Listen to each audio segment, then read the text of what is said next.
The animal kingdom is the third kingdom of multicellular eukaryotes. There are far more species of animals than of plants and fungi combined. And most animals are anatomically much more complex than any fungi or plants. Animals evolved from single-celled aquatic organisms. The first animal fossils date to before the Paleozoic era. Early animals were confined to the seas for millions of years, where they evolved into diverse forms, including representatives of most present-day phyla. The greatest diversification of animals in the fossil record occurred during the first period of the Paleozoic era, the Cambrian period, over 500 million years ago. This event is known as the Cambrian explosion.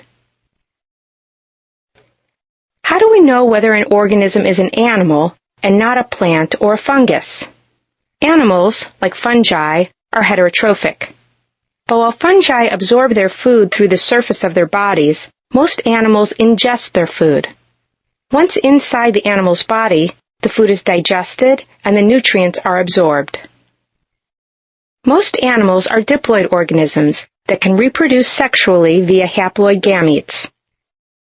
The animal zygote usually develops into a ball of cells called a blastula.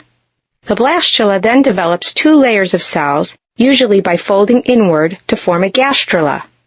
The gastrula has features of layers and cavities that distinguish animals from other organisms, and one animal from another.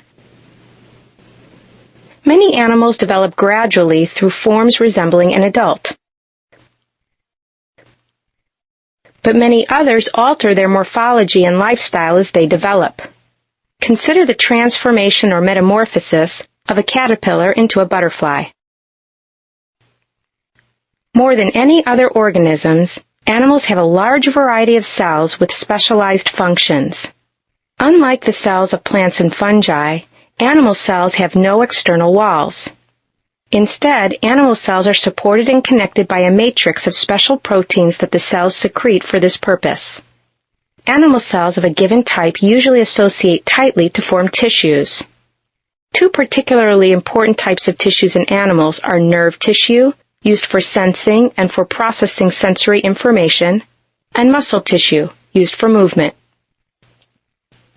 Tissues of different types may be organized into an organ. An organ is a body part that performs a distinct function that benefits the whole body.